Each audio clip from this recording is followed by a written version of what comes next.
Hey, how's it going, everybody? This is Joey Galvez, one half of your host of Explain Yourself, and I want to let you guys know about a really cool book from our friend of the show, Eli Shockey. This one is called The Greylock, and it's a story where magic is a commodity.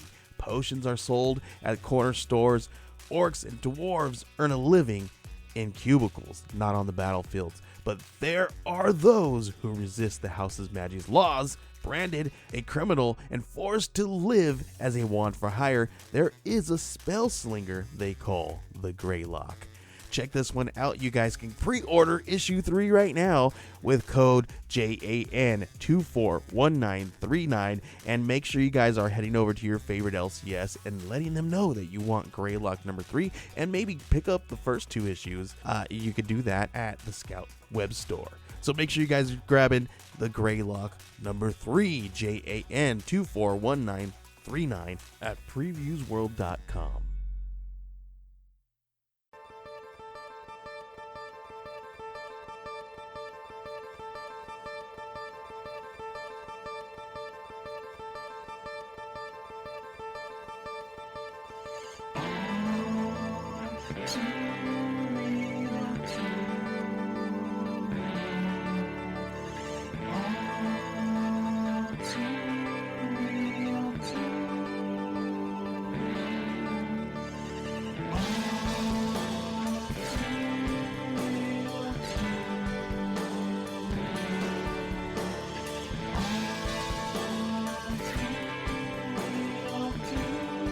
Okay, everybody, welcome to the latest episode of All Too Real 2. My name is Buckley Cullen II, and with me, as always, is... Sesame's Greetings. Oh, okay. My new name, Sesame's Greetings. Not as good as Sesame and Carta, but I had to change it again. So Okay. for now, it's Sesame's Greetings. It's kind of hard to say, but Yeah. Did you legally change it? no, not this time. I mean, it's just like for today. And then I'm gonna go back to Sesame and Carta. Probably actually even after we get done. Actually, technically. So really, it's only Sesame Greeting for like 2 hours, basically. So Yeah. yeah. Sounds good. Yeah. So, yeah. 'Tis the season to, go elving. And, eat your pet chicken. And, or not eat it, cook your pet chicken. Yeah. Interesting film. Yeah. Yeah, today we are covering the 2016 film The Christmas Project. Directed by Michael Buster. Written by Sally Meyer. Based on the novels Chicken in the Headlights and Bullies in the Headlights by Matthew Buckley, which is also the name of the main character played by Jacob Buster, who I'm assuming is probably the son of the director. Oh. I mean, yeah, we could assume. I would say so. I don't know for sure because I can't find that info anywhere, but they have the same last name, so I'm assuming they're related in some way. It's not really a common name, and it would be weird if the 2 Busters showed up in the same movie. I don't know. Yeah. But whatever, These are both people, and a lot of people in this cast, were involved with the remake of there's a filmed kind of like stage production from the 80s of this musical called Saturday's Warrior, which an ex of mine who grew up Mormon absolutely loved. Not necessarily because it was good, but because it was cheesy as hell. And they did a remake of it a few years back, and a lot of the same people involved in this film were also involved in that. Okay. Which leads me to the conclusion that this is a Mormon-based film. Is it? Because I know I said Covenant Films or something. I didn't really look in. but it sounded like some kind of Yeah. really. That's kind of surprised because the film didn't really It's not feel like overtly. yeah, it didn't really feel very religious to me. But I'm just especially assuming the people involved with it probably like, Mormon doesn't necessarily like much like Saturday's Warrior. It's not like something that was like sanctioned by the LDS Church or something. Yeah. yeah, it wasn't like actually like made by them or whatever. Yeah. Yeah, I get that. It was just made by people that belong to the religion. It's a weird movie though. It was.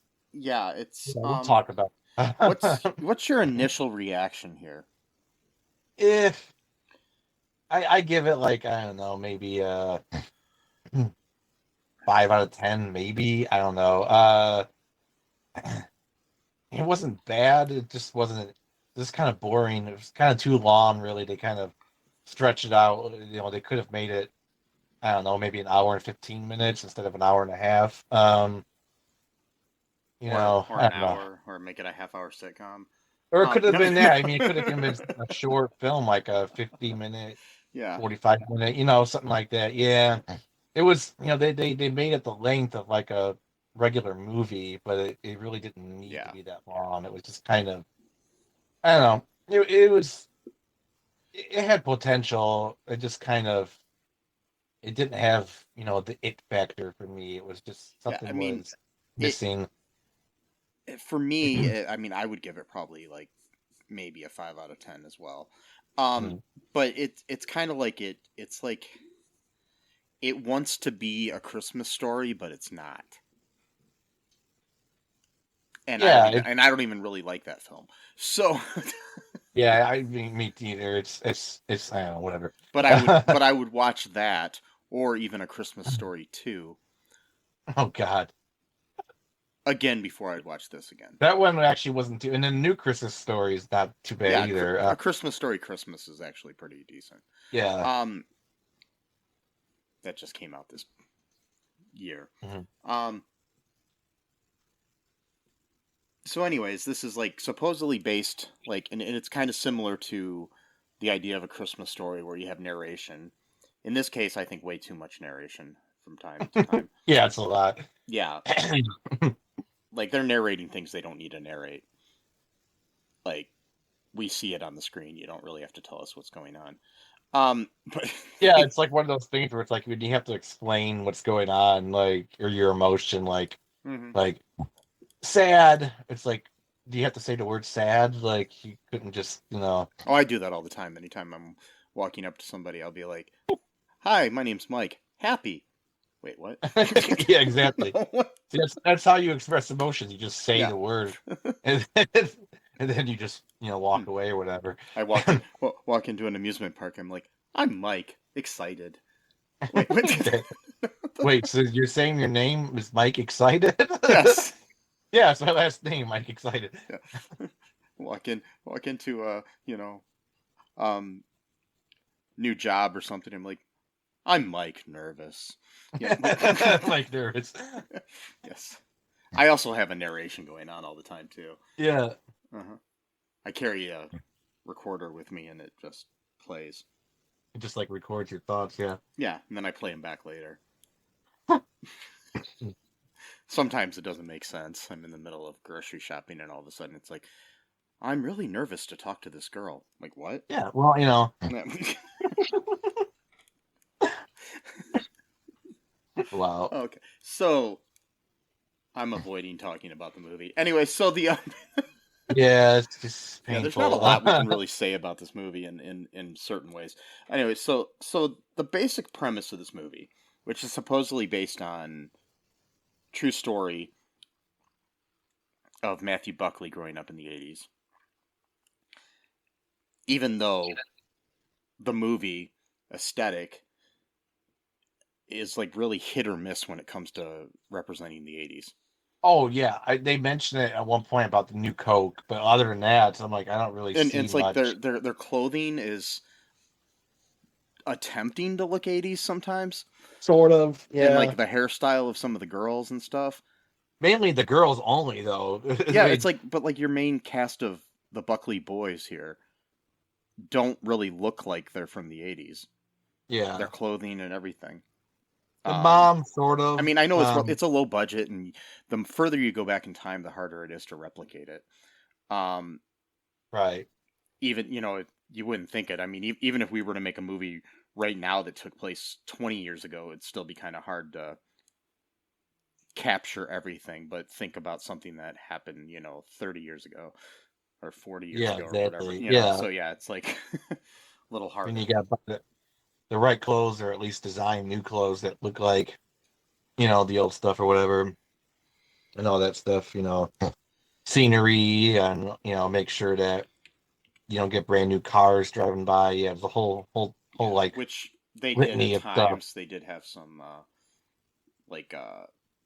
there was like a mail truck in the background of one scene, or a UPS truck or something I saw at one point that looked modern. Oh, really?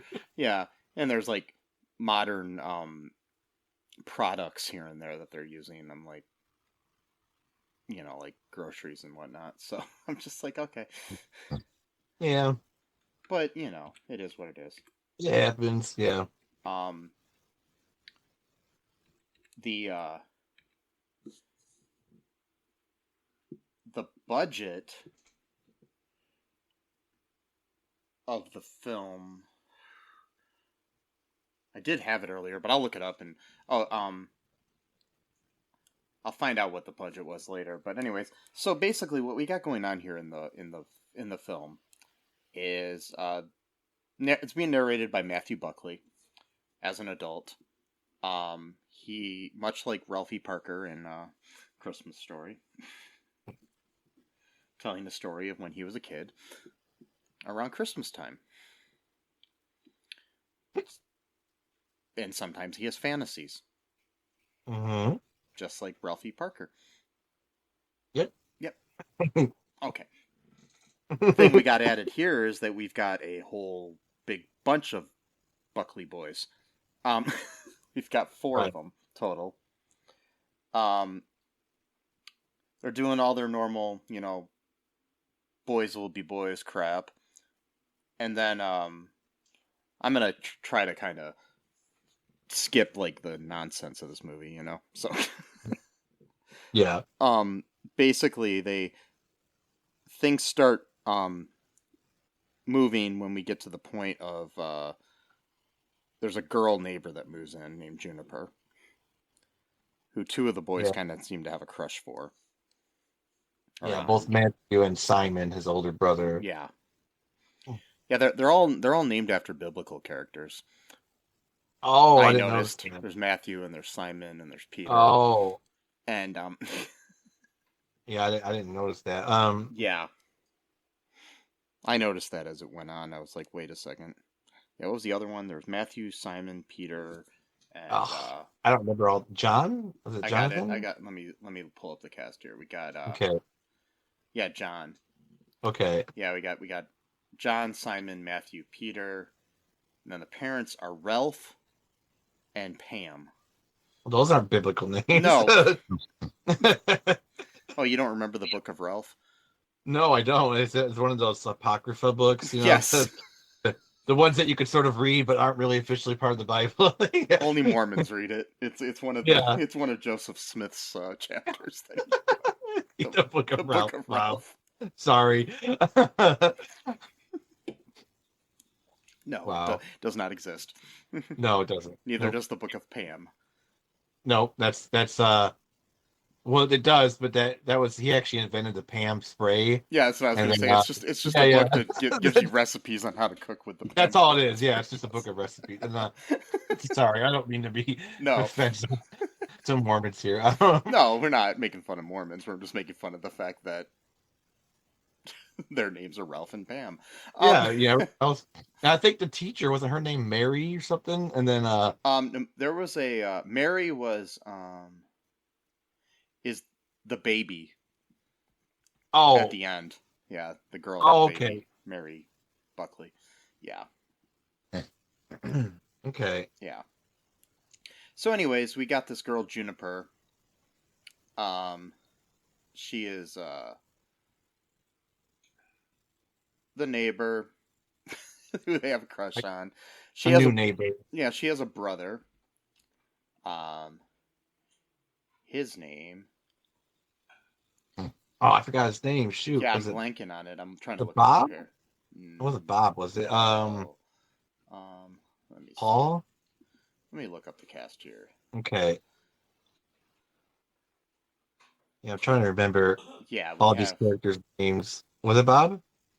No, I Oh, don't think so. Let me look here. no problem. Alan. Alan, okay, Yeah. gotcha. So we got Juniper, Alan, and then Monica is the older sister. Oh, okay, yeah. God, I couldn't remember any of these people's Who did names not except. look that much older to me. Yeah, I mean, they probably again, there's probably a casting issue, and Yeah. they just found someone who was best for that particular role or whatever. Yeah, there's really not much to say about this movie, is there? I mean, there's really not a whole lot Yeah, so going basically on. that Like, that happens, and then at the school we've got a character of the family Hagbart. We got Finn, Phoebe, Faye, and then they have a little sister named Francie. All F names. yeah, weird. Mm-hmm. They Oh yeah, by the way, the narrator of this film was Michael Buster, the director. Oh, okay, He played the adult Matthew. okay. Why they didn't have the real Matthew just do it, I don't know. Yeah, that's Because maybe he's he thought that still was alive. Or maybe he just doesn't like to narrate, you know. Yeah, I mean, it's Um, possible. or this was Yeah, some kind of nepotism thing. maybe. No. No. Um, yeah, we got so basically the Hagbarts are kind of bullies. Yeah, They pick, except for the little sister. yeah, we don't really see her at the school, so um but the two girls and Finn especially are bullies to the Buckleys, who they call the Duckleys. Oh man, that's a real insult there. Yep. I remember in grade school something like that would be actually. So Like, yeah, I called you Duckley, man. What are you gonna do? yeah. Nothing. It's because I mean now something like that wouldn't bother people, but you remember when we were a kid, if somebody called you a weird name, you'd be like, "Oh, I'm gonna go cry in my pillow now." Yeah. Yeah, they're bullies, and then it turns out it's because they're poor, and therefore all of their actions are excusable according to the movie. Yeah, Anyway, which is ridiculous. yeah. Which brings into I in the future, I don't not necessarily this year, but there is a sequel to this movie which I gotta find. Oh God. I did find it online actually. Called Oh. A Christmas Project Reunion. Or The Christmas Project Reunion. Oh, I And saw that. I thought that was just them like no, it's doing an like actual an interview movie. or It's a something. sequel. Okay. I thought it was just like an interview or something. Wow. No, that's what I thought at first, but That would have been better actually, that just to came out them in talk about. 2020, like 4 years later. Okay. All right. And And because technically they get married by the end. I mean, I'm kind of skipping around here, but yeah, Juniper, but that's like 15 years later. that's it. That's 15 years later. Yeah. So I don't And know if the movie takes place in the future or if it's just yeah, no, whatever. this is 4 years later in the timeline too. Oh, okay, gotcha. Yeah, the I know we're skipping ahead here, but the basic premise of that one is an awkward high school boy is forced to break out of his shell when his elementary school nemesis moves back into town and tries to steal his girlfriend.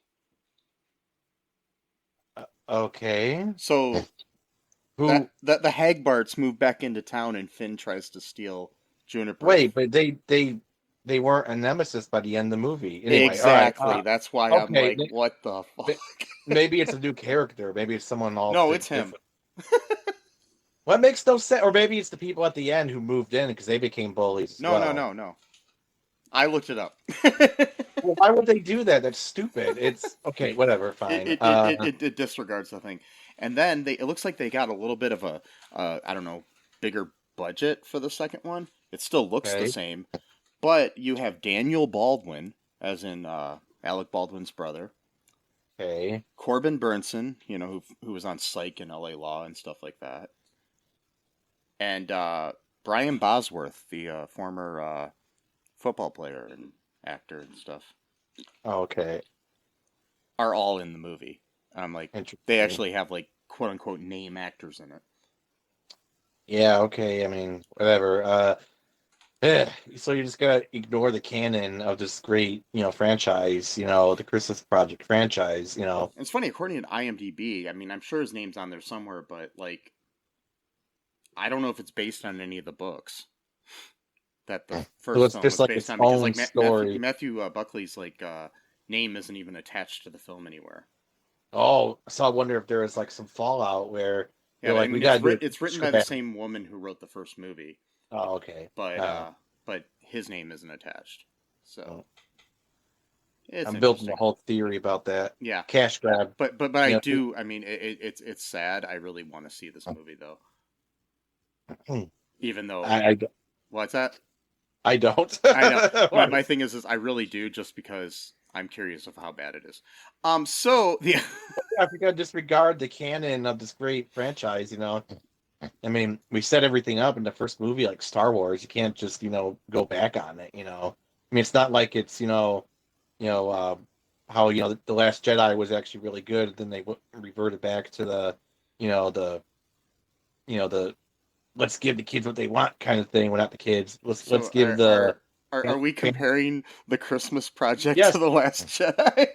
Yes, we are, because they set everything up and then they just go against the Juniper is like a stand-in for Rey, and I don't know who Luke would be, or Kylo Ren. Maybe Lynn would be Kylo, because he's like got their dog farting.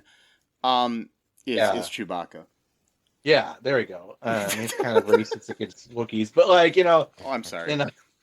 I don't want to offend any of our Wookiee listeners. Yeah,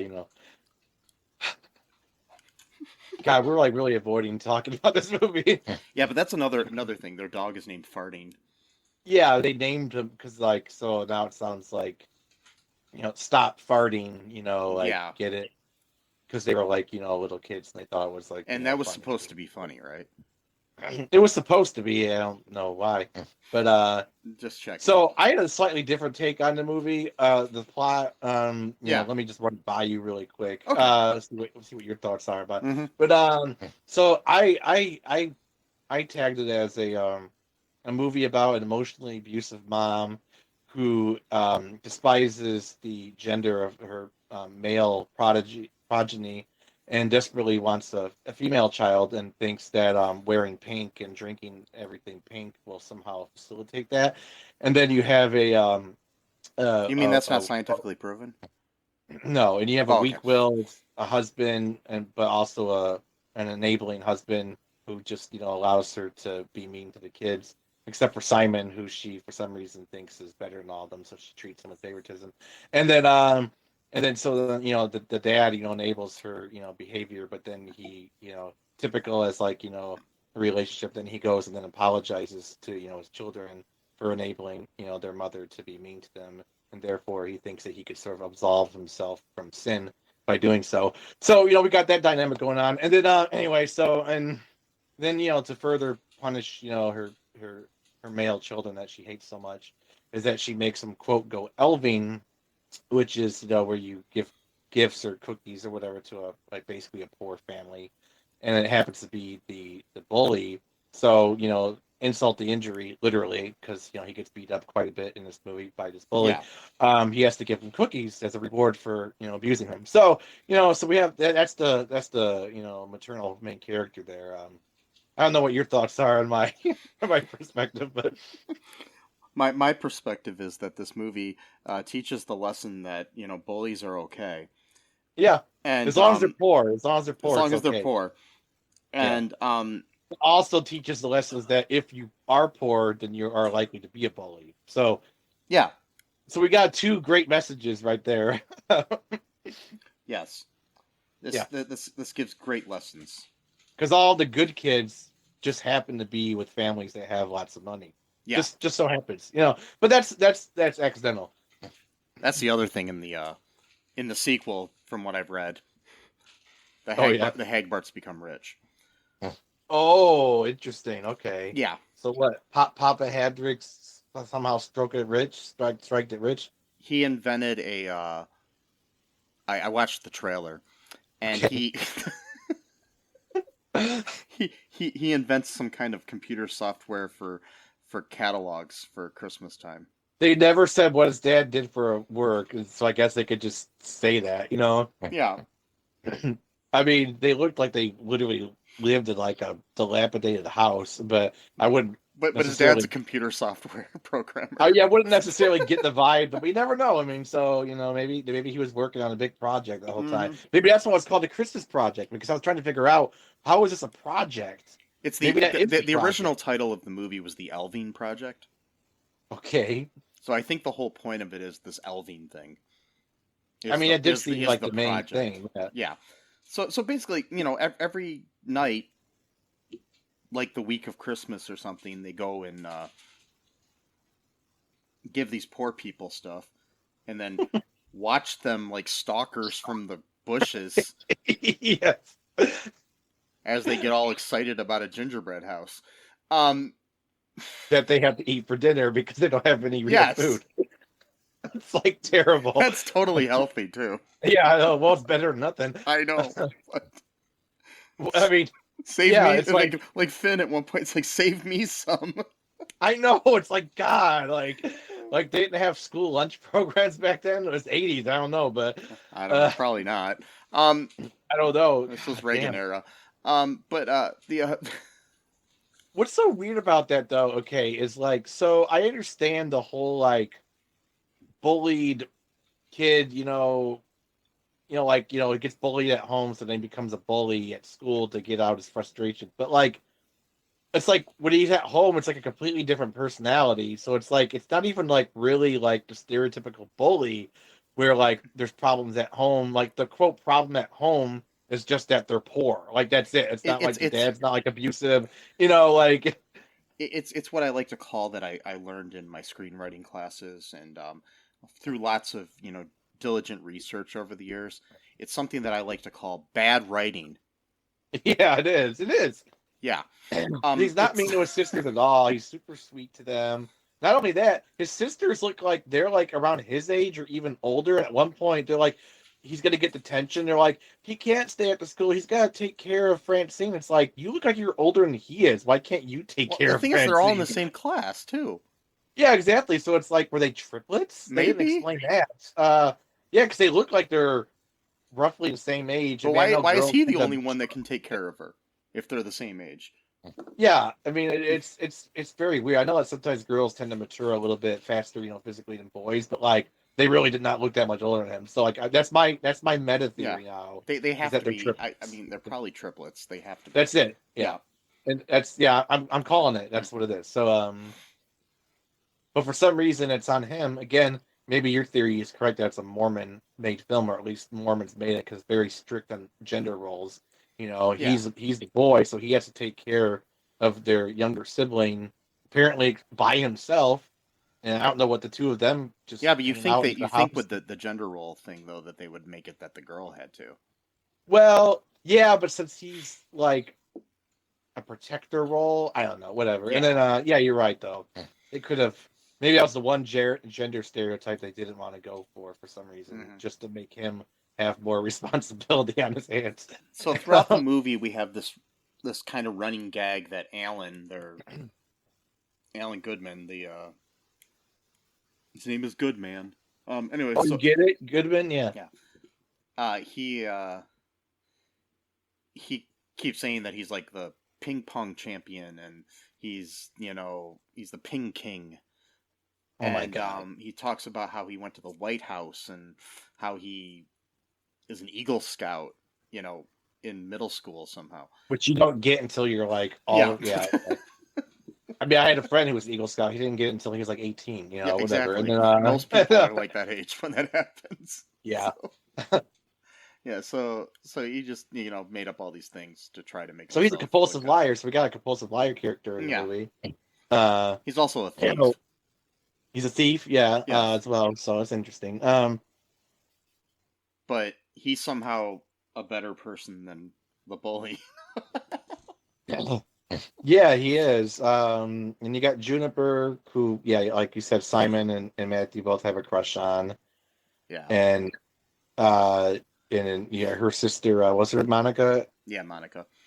Yeah. So Matthew kind of sort of pretends to be Alan's friend at first, just so he can be in a house with Juniper, which is how's that going to work out? But whatever. And then Yeah, but he actually becomes his friend for real anyway. And then yeah, he sucks at ping pong. Matthew beats him like 21-1, and then they just call it a game at that point because it's like there's no way you're coming back from that. And then there was weird scene where Monica's supposed to be like, I guess, gothic. I don't know what they were going for. Like she gives them milk, but like there's like skulls on the yeah, milk which are completely bottle. modern glasses that would not have been made in the 80s. Yeah, and like she says she doesn't believe in sugar, which I don't know what that means. You don't believe in. Like sugar exists, so like say you don't believe it's something that exists doesn't really make any sense. Like you could say It I don't does. like sugar, I don't think it's good for you, but to say you don't believe in sugar doesn't make any sense. Whatever. What about high fructose corn syrup? Well, that exists too. I was just checking because I'm drinking a Pepsi at the moment, and I was just Okay, making well sure that exists. that it actually Yes. exists. Okay. Yeah, that's so that's bad writing. They could have wrote that, I think sugar's bad for you. Not, I don't believe in sugar. But whatever, I'm nitpicking. But that's But that's just something people will say. It's like, oh, it is. I It don't. is. I'm just nitpicking on purpose because I'm really pissed off at this movie. But Like, anyway, I don't believe in marriage. That doesn't mean you don't believe marriage exists. That just means exactly, yeah. So she gets like these really nasty cookies that she made Simon. Yeah, Simon comes over when he finds out that Matthew's playing table tennis with Alan, who's a compulsive liar, and his lies become revealed every second of the day as he gets caught in one after the other after the other after the other, and never thinks to realize, hey, I'm not a good liar because I can't keep up. Anyway, so Simon's up there trying to woo Juniper because he's finally hitting puberty. Even though he's the oldest, he somehow got puberty the last. I'm not sure why, but anyway, and which is kind of weird because like he's got to be at least a year older at the very least. I mean, maybe or 9 months or something. well, whatever, but still, I mean that'd be could be one of those like Irish twins sort of things. I hate that's such a racist term. I know. I hear it all the time though, but it's like wow. But anyway, I feel okay saying it because I'm Irish, but still. Yeah. Well, you could say it, yeah, but but it doesn't one mean of it's those right. You could say it because you're part Irish, yeah, but like, but it's like it's not as bad though as Chris's story too, when Ralphie literally said there's more rattles in this house than an Irish what was it, orphanage or something like that, or I'm like wow, like damn. I didn't even remember that, but yeah. Yeah, that was wild. And so she gets them these nasty ass cookies that are like hard as rocks basically, and Juniper tells him to like basically just like chug milk after eating. Well, I forgot to mention that. So he's lactose intolerant, and they made a big thing about that, where he's the only one that gets to drink orange juice in the family for some reason.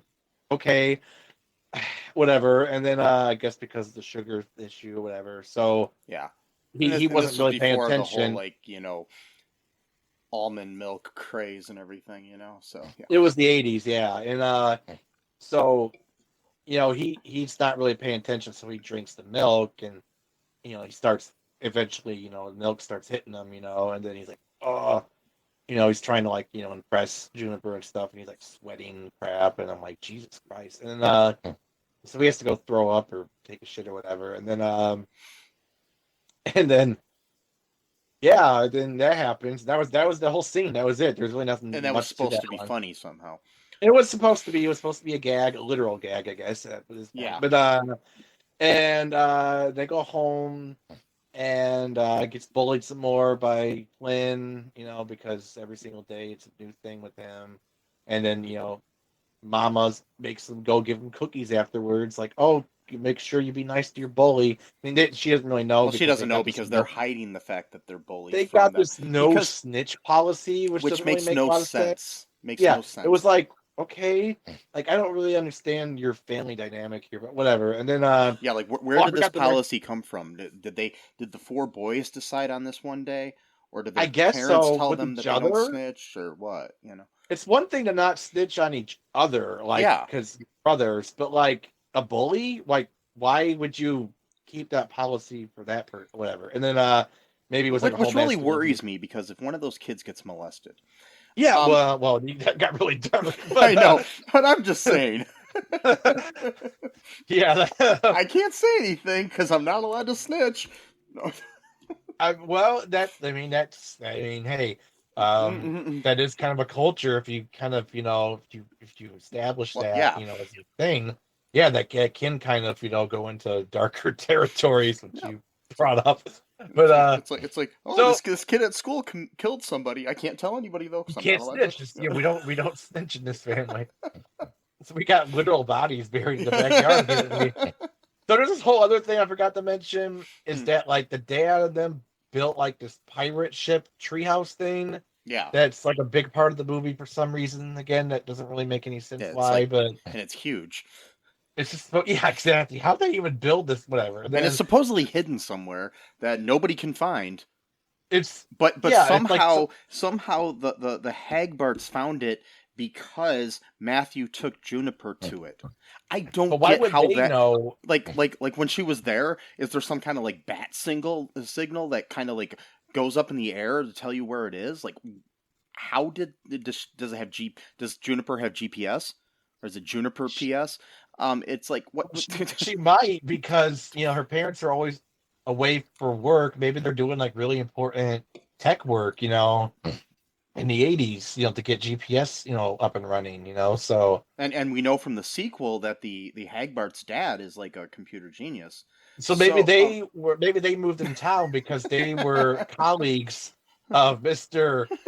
Haggard, and they were like, we're gonna build something really great together. So we gotta need to like be in close proximity to each other so we could bounce off ideas. And this is during the height of the Cold War, so maybe they're Russian spies. That could be it too, actually. I never thought about that. So they have this weird rule where girls can't be in the pirate ship because it's a boys' club. And then somehow, the one time he brings Juniper there, that's when the Haggards somehow know about this rule, which I don't know why they would. And it like mentions something about like being like a traitor. Well, why would they know about this rule? They were never invited to the ship. So were they planting bugs inside the house to like listen in on their conversations? It's getting really wild here, and but they still couldn't figure out who was leaving them these elven gifts. No, well that was the one blind spot. But yes. Who knows? And then like you mentioned too, this whole scene where they bought chickens as a punishment for some reason. Oh, because I forgot the very first scene where they're painting their sleds. Yeah. That's how this whole thing starts. So the mom's going to the store or something. And they're like, don't get paint on your new pants. And then the little brother just drops the paintbrush in the paint, and then some of it splatters on the Matthew's pants. It's like, oh shit, we gotta go in the house now and clean it off. But then Simon locked him in because he's an asshole. Locked him out rather. And then he's eating pizza, and he won't share the pizza with his own brothers, including his youngest brother, who's like 8. And then but then he becomes a traitor, and then for a slice of pizza, he betrays Matthew. So he's like the Judas of the family, basically. Yes. Instead of 16 pieces of silver with just one piece of pizza, And, yeah, I mean, or 16 pieces of pepperoni, maybe. I don't know. It's pizza, man. I mean, come on. Yeah. I mean, it's pizza, yeah. So, and then Flynn steals their sled at one point, I guess. Yeah. Paints it blue for some reason. Yeah. I don't know. And then I'm really jumping around here. Yeah, there's so much stupid shit going on. It's not even important. There's no good through line in this movie. There is a There kind of isn't. It's underlying just random, and there's like random scenes, sort of. I guess that's kind of what I didn't like about A Christmas Story as well, because it's very similar. Yeah, it's just like random scenes that are supposed to be like somehow about the because at one point they go to like a school event and Yeah. they're bobbing for apples, but they're not supposed to eat any candy, and so that happens for no apparent reason, and then they make the little brother do it, and he falls in, and so they're drying him off with toilet paper, Yeah, they're and they not were supposed supposed to to be boil. eating candy, but then there's a scene where Monica, their neighbor, who I'm assuming is a 16 or something because she can drive, Wait, because she could drive, yeah, yeah, and she takes them out elving one night because the mom can't because she's pregnant and whatnot, and oh yeah, so she just like hands them a bunch of modern day Nestle Crunch bars in 1986. yeah, what the hell is that all about? And then Yeah, the wrappers on the candy bars, that just really bothered me. well, I mean that's a hard thing to replicate. I mean, um, Not really, because all you got to I do guess. is because they didn't even show the front of the bars. You could Oh, just show the okay. back, and the main thing that sets 1986 bars from modern bars apart. Mhm. 1986 bars were wrapped in foil. Right, So what you do is you go to the Walmart, buy some foil, take the bar out, wrap it, and then just cut the ends of the wrapper and put it over it. right. Why did they stop doing that? Because of like health reasons or something? Or Probably money. okay, I didn't know if it was because tinfoil was like bad for you or I if don't it know. It was. could have been that too because it was a lot easier to. It would probably be a lot easier to get inside the bars, but I don't know. Yeah, So probably. Well, no. So that's the other thing too. Your theory about the Russian spies, though. For some reason, they have a black van, a huge van, and they only have like a family of 4 people, ostensibly. So why would they have this big ass black van that just looked very suspicious? Like that's maybe that's where they kidnap like U.S. politicians or something, or maybe they yes, or Russian expatriates to send it back to the motherland. they That's were my they, theory they they were because. moving to Utah to try to, um, somehow capture President Reagan. So my theory is that actually because both Mr. Haggard and Juniper and Monica's parents Hagbart. always Yeah, oh, that's yeah, okay. sorry. They're never home ever. They're No, always at work. And so they just leave their children just unattended. Again, these are minors, right? And no babysitter. I mean, it was the '80s, so I guess maybe that's a little bit of a time thing too. well, Like they they, got they did out have here. they did have Monica babysit them from time to time. So, and Yeah, she's like but 16, and back when I was a kid, like I used to babysit my sister, and she was, yeah, but yeah, still, you yeah. still need an adult for some things. It's especially if something really bad happens. Mm-hmm. You can't really put that on a child. But whatever, that's no matter. And then that's again maybe religious people they think that, but whatever that They just couldn't afford actors to play the parents. I don't think so. That's what it Oh, was. yeah. And then so they're just gone all the time. But my theory is that they were working with Mister what's their last name again? Hagbart. Hagbart. All right, Yeah. Mister Hagbart. And them were working on the project together, and they were like always working like all hours of the day, especially at night, because that's where they can do their more dirty work. When they're kidnapping U.S. politicians and stuff, and Mm-hmm. throwing them in the river and all that kind of stuff. And that's what they use the black van for occasionally. But then they leave it there, for the kids to use if they need it to. And and Uh, then yeah, and that's what happens. They this is a all better get rid. movie than what you're. Yeah, what I'm coming up with is better. Yeah, it's much better actually. It's a much better Christmassy movie. And then other than elving, weird phrase, elving. Like who came up with that phrase? We're gonna go elving tonight. So elves, do they traditionally bring gifts to people on Christmas? Because I thought that was Santa Claus. Yeah, Or they make so, them. Santa delivers. yeah, It's like, elves make. yeah. So are we going into like old school pagan elves? Because Mm-hmm. that would be weird for like a Christian movie to be doing that, but whatever. And then I think they were just trying to do something cool and neat to make it sense. But you mentioned though earlier too about how they bought chickens as punishment for the kids acting up.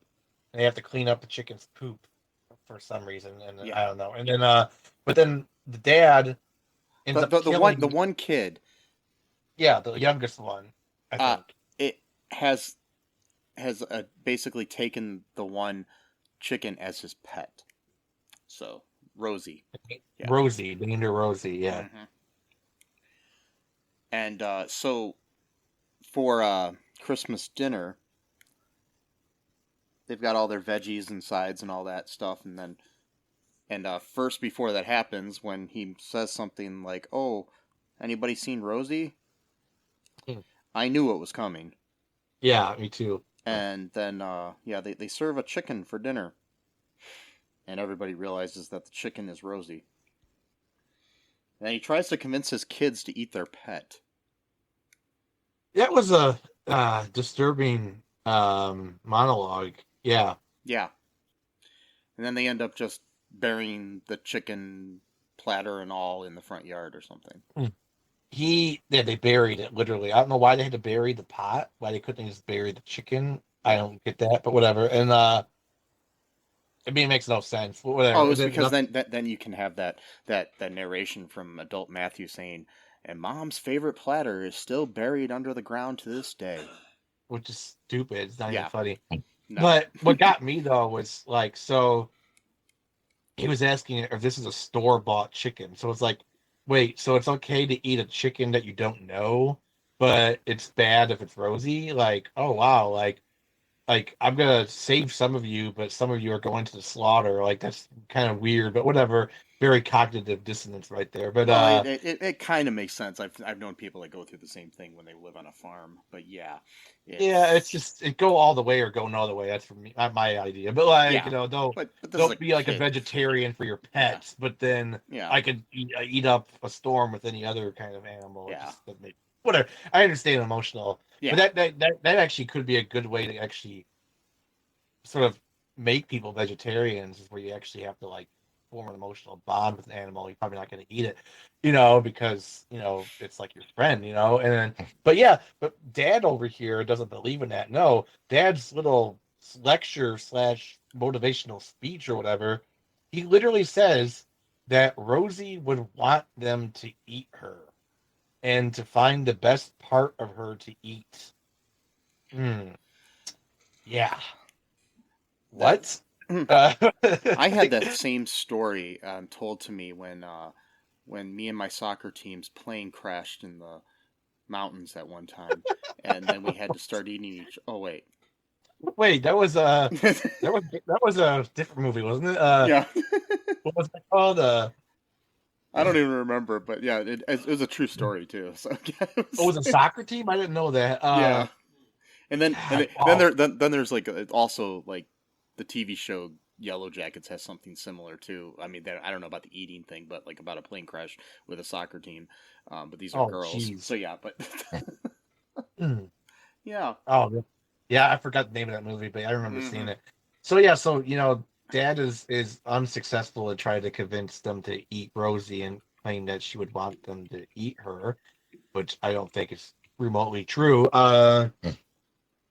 Again, like you mentioned about the no thorough line, that's why it's so hard to talk about, because it's just random scenes that don't really connect to each other, and there's a lot of them, so it's kind of hard to talk about the actual movie, because if we did, it'd only be like a 5-minute podcast, because pretty much it's just Bully's bad because he's poor, but at the same time, you should just let him bully you because he's poor. And then, the name of that movie was Alive, by the way. That's what it was. Yeah, Alive. And then you got the bus driver who's like sort of like this peacemaker dude who's like always trying to get them to stop fighting each other because he was in Vietnam. He's what, I'm not trying to be racist here, but he's your magical Negro. Yeah. Oh, I didn't even make that connection. Yes. Yeah, he is. That's the filmmaking term. It's magical Negro. And usually, you've got usually an older African American man. You got your Bagger Vances, and your and like Charles S. Dutton's character in Rudy. People like that who are these all wise, knowing older black gentlemen. Yeah. Who usually have like a blue collar job. Yeah. Like in Rudy, he was like part of the the field, like the like field crew or whatever. I don't know the name of it. And then this guy's bus driver, which is I mean they make good money, but it's kind of a blue collar job, and he's the only African American character in this whole movie, in the entire movie. Yes, literally nobody else. And again, and his name is Earl, not Not Well, that Jason TV Lee. show, No, yeah. no. And this movie was made in 2016, Yeah. so not that long ago. And and he's like, Vietnam vet, and he's like, didn't really want to fight, so he's like now he's like a peacemaker, and Yeah. he's always trying to get Flynn from. Because at one point he says something to Flynn, you can't shake a hand with a closed fist or something like that. Yeah. Like, okay, I guess that makes sense. Yeah, he's Yeah. trying to help Finn, but he's also very close to Matthew. So He's telling him to like forgive basically Flynn or yeah. whatever, or tell some weird story that I doubt is even true because like it's one of those mythological stories that you hear all the time. Like on Christmas morning, both sides put down their weapons to celebrate Christmas together, and then we even exchanged gifts with each other. And it's like, okay, but then the next day you picked up your guns and killed each other. Like what? Like And okay, then you ate like, your pet chickens. then you ate or maybe you ate the dead wounded or the I don't know. Well, I mean, it's like it's Exactly. such a it's such a weird story. I've heard it from so many different Oh, I wars. know. I doubt it's even true. Because again, it's like if you're gonna call a truce and like not harm each other on Christmas, why would you just like not just extend that for the rest of the war? Yeah, it's like Like December 26th hits, and it's like, oh, yep. it's like midnight. We're like having a good time. We're eating like turkey together, or we hunted some animal. All right, first one to grab a gun is Remember that deck of cards I gave you yesterday as a gift? Oh well. now like whoever gets the gun first wins. Yeah, it's such a because I've heard other versions of that story too, like of Freemasons, where like again I've heard various like World War II, even the Civil War, Vietnam. Doesn't matter what war it is, really. It's like they have like a secret hand signal or something like that, and then like the one I heard was like two dudes from Vietnam. The guy was a Vietnamese soldier, and the guy was an American soldier, and the American soldier was going to get killed, so he just last ditch effort. He just did the Freemason hand signal, and lo and behold, the Vietnamese soldier was also a Freemason in Vietnam. Yeah, that makes sense. I mean, I'm not saying there are not Masons around the world, but Vietnam, I'm not sure as many. But okay, it's possible. But it's like, oh, I'm a Mason too. So then they both dropped each other's guns, and then they both refused to fight any further in the war. I'm assuming the Vietnamese soldier was probably executed by the government for refusing to fight, and then the American soldier was probably taken away for treason. But anyway, so good stuff. But anyway, Yeah, sorry, it's I'm like trying to make this movie sound better than it was. oh, I know. It's like, I mean, there's been stories similar to that, like even in like Star Trek and different things like that, where it's like, oh, we get trapped together, so now we're friends, and we have to work together, yeah. But then So, tomorrow, our captain's gonna kill your people, like. well, no, the point of it is that by the end of it, you're supposed to actually be friends with the person, and then you won't kill each other because you both Yeah. found each other's humanity, kind of thing. It's not a bad story, but I've heard I've heard so many derivation. I can't say the word. Derivations, yeah. Yeah. It's probably apocryphal, it's gotta be. But yeah, the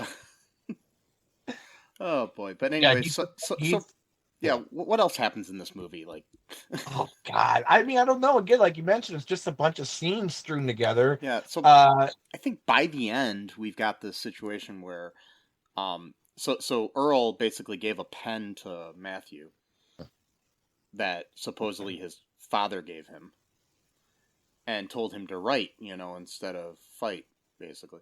yeah, the pen is mightier than the sword. That phrase. Mm-hmm. Yeah, I updated it to write instead of fight. Oh, I like that. Or you got the Islamic version of it. The pen of the scholar is more holy than the blood of the martyr. Oh, nice.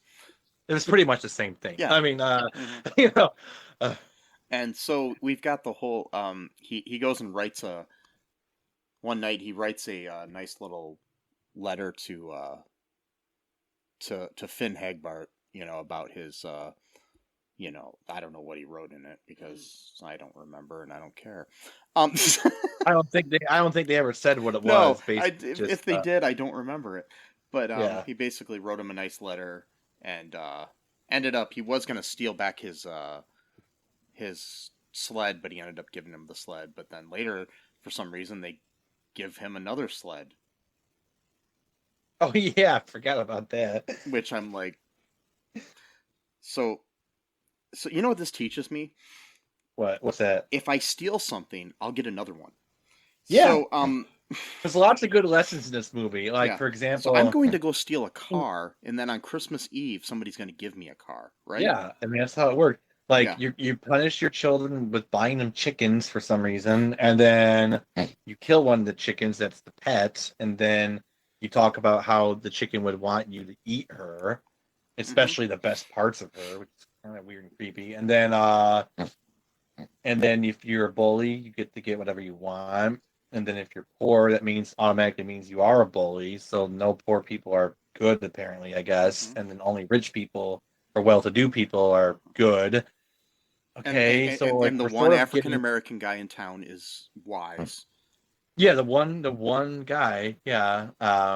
For some reason, he's the only one in town, and I don't get. You know. He's the only black guy in town, literally, and he's wise. So that's almost like racist in two directions because there's only one black guy who is in town, but he's also wise, which then means what are the chances of all the other black people being wise? Because if like the whole town is white and everyone's a stupid fucking moron, and then the one black guy is wise, then why not just like repopulate the town with black people and then just have like a whole kingdom of wise men? But they didn't think about that. So and apparently they want everyone to be stupid. So kill chickens. Just to let you know, according to Wikipedia, the magical Negro is a trope in cinema, television, and literature. The character is typically, but not always, in some way outwardly or inwardly disabled, either by discrimination, disability, or social constraint.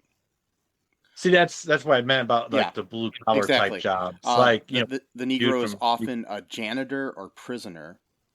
The character often has no past, but simply appears one day to help the white protagonist. I mean, I don't know if we do hear a little bit of his past. A little bit of his past, but he still is. He still fits the trope. He does. I'll give him a little leeway because he wasn't like a main character in the movie, so. You know what I mean? Like he's not like it's not like a Bagger Vance where he's like literally one of the main characters. So it does fit the trope, but like not to the point of like making it all about him helping the white kid, But he still does fit it. I think. And it's they usually have some sort of magical power, right? Rather vaguely defined, but not the sort of thing one typically encounters.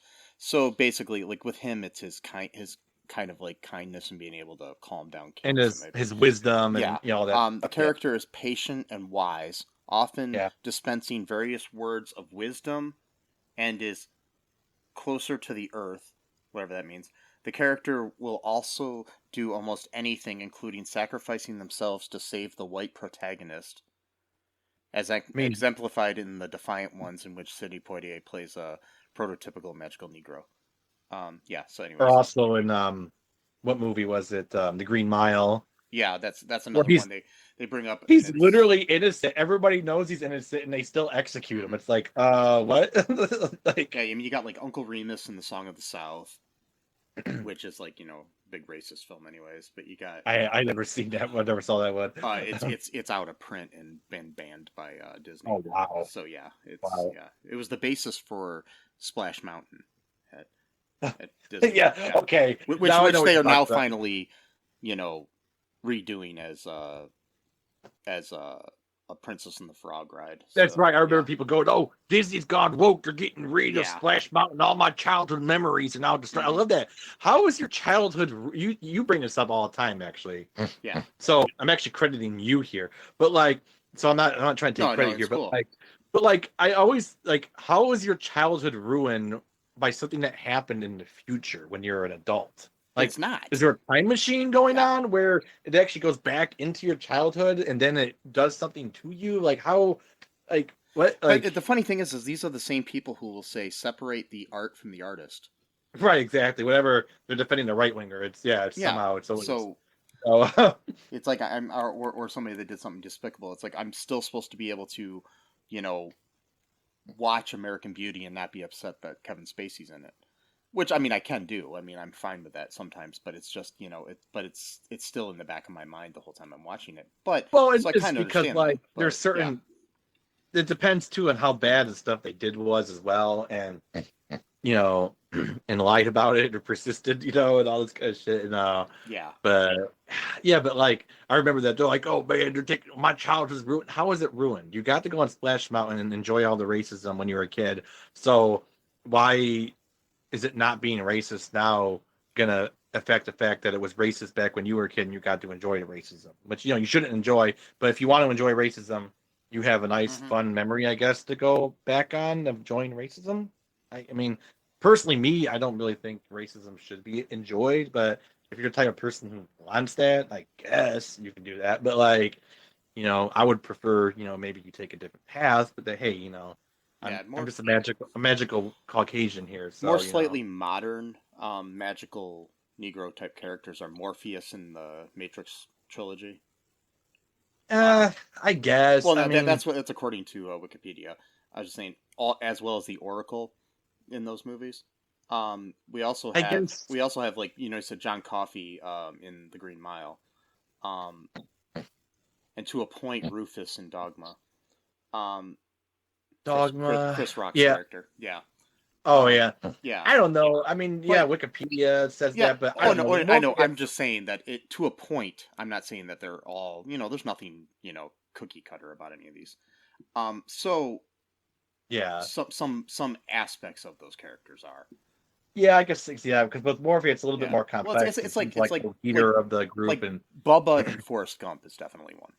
Oh yeah. I could see that. Yeah, something like that. Those are more kind of modern, like in the last 30 years. Yeah. So we've got also you've got like by proxy, even though the character wasn't that in the book, but you've got like Red in Shawshank Redemption. I didn't even know that was based on the book. It's based on a Stephen King novel. Okay. Yeah, but Red, because in the book he's white, so okay. That's why he's named Red. He's Irish in the book. He's I a redheaded Irish guy. Yeah. So Malcolm X is called Red because he had red hair. Yeah. But yeah. And interesting, Morgan Freeman actually played Malcolm X in one of the first movies about Malcolm X. But anyways, we get let's go back to going off a tangent here. I'm sorry. But let's go back to the Christmas project here. So we got that stuff going on. But anyways, we do have at the end he writes this letter, gives it to Finn. He later on their dad gets transferred out of town or something, and they're going to live with their grandmother or something. And so on Christmas Day, they have like their little like shake hands, cool, things are good, blah blah blah. Right. We learned that 15 years from then, Juniper and Matthew are going to get married. In the narration, and then these other bullies move in next door at the end. Oh, I like that, how they both had red hair, so that's like another racism thing right there. Like, get it? They got red hair, so they must be, Irish or Scottish, so they're gonna be like, super like violent, It was it was like double the redheaded kid in that Scott Farkas or whatever from yeah. It's like, you guys, you don't even know your own biases, like and then what a movie, man! Good stuff. Yeah. So that was that movie. So do you want to hear some trivia here? Yeah, hit me. Okay. So with trivia, don't hit me. Brian Clark, who plays Ralph, and Allison Aiken Clark, who plays Pam, are married in real life. Oh, so cute. It was originally entitled The Elving Project. Almost all of the cast was previously in Saturday's Warrior 2016. They both came out the same year. So, that one actually had a decent movie theater release too.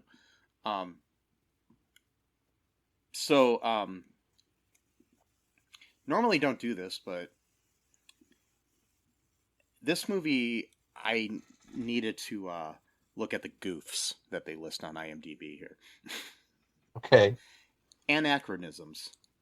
The clothing, slang, hairstyles are from the present time, 2015, 2016. However, this movie takes place in 1986. So,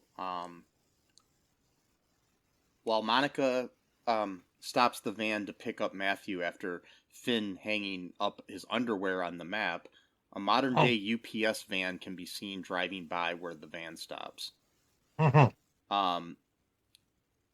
Matthew and Alan are playing ping pong. This movie takes place in 1986.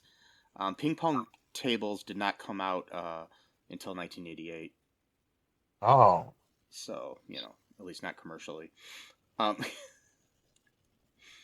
The posters in the Buckley boys' room are modern-day posters. The school has modern decorations for Christmas.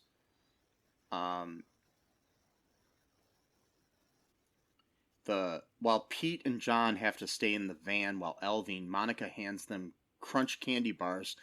The wrappers of the bars have the modern day logo. I guess you can see the logo for a moment.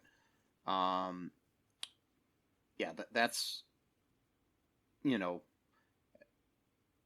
as far as those issues go. There's a lot more goofs in the movie.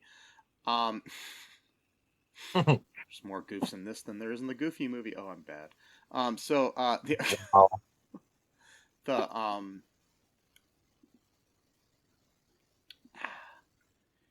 Do you want to hear some reviews here really quick? Yeah. Okay, so do you want a bad or a good one first? I'll let you pick. Let's do a good one first. A good one? Okay. Let's find 10 out of 10. Such an amazing and cute movie for the family! ! From K. Gustafa 70552. Not to be confused with K. Gustafa 70551. No, I don't know. Yeah. So, this was clearly had the idea first, but yes. Or all the other,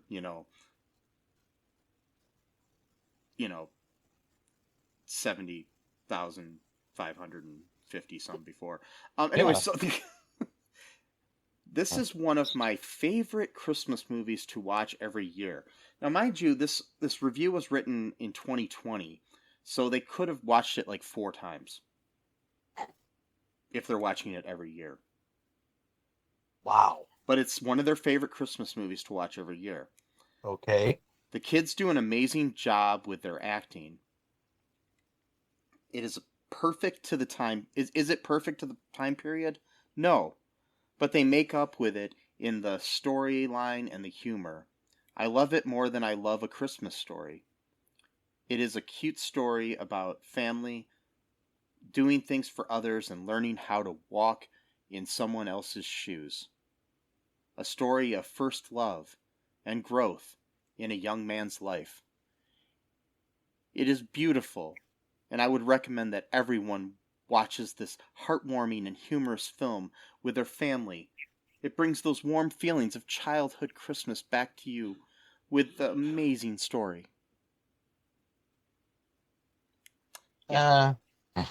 Okay.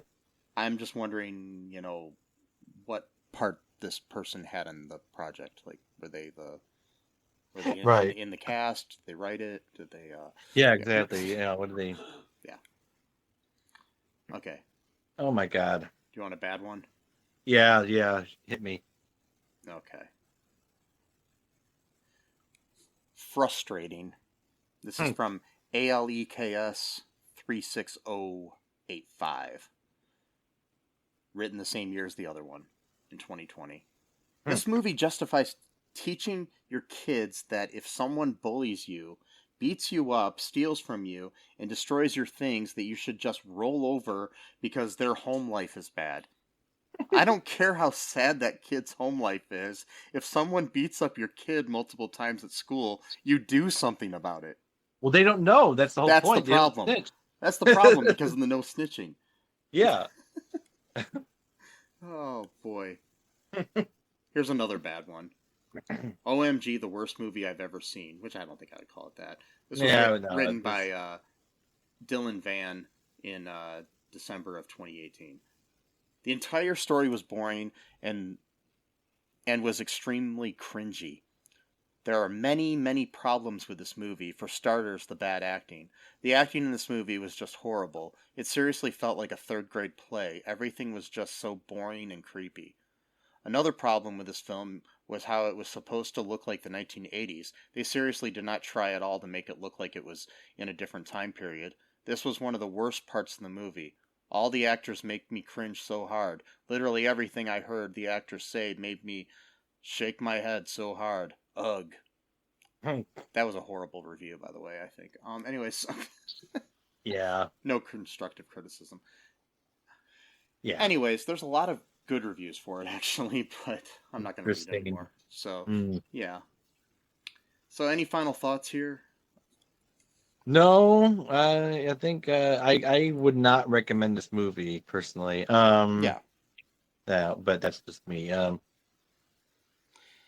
I mean, the most I would do with this is maybe have it on in the background if I was vacuuming and couldn't hear it. Honestly, I would rather watch Bible Man unironically than this, because at least that is bad enough to be funny somewhat. This was just boring. Yeah, it was pretty boring. I don't know. Anyways, I would rather watch several Christmas movies before I'd watch this one again. Yeah. I mean, I'd rather watch Jingle All the Way too. Damn it. Yes. You're done. I'd rather watch Dennis and Menace Christmas or whatever the hell it was. God, yeah. Yeah, so, anyways. The classic episodes. Yeah, that's my only feelings on this. Folks, be sure to be good to each other during the holiday season and all the rest of the year. Do it. Go out elving if you want to. I don't care. Yeah, why not? Go out bullying if you want. I don't care. Oh wait, no, you shouldn't do that.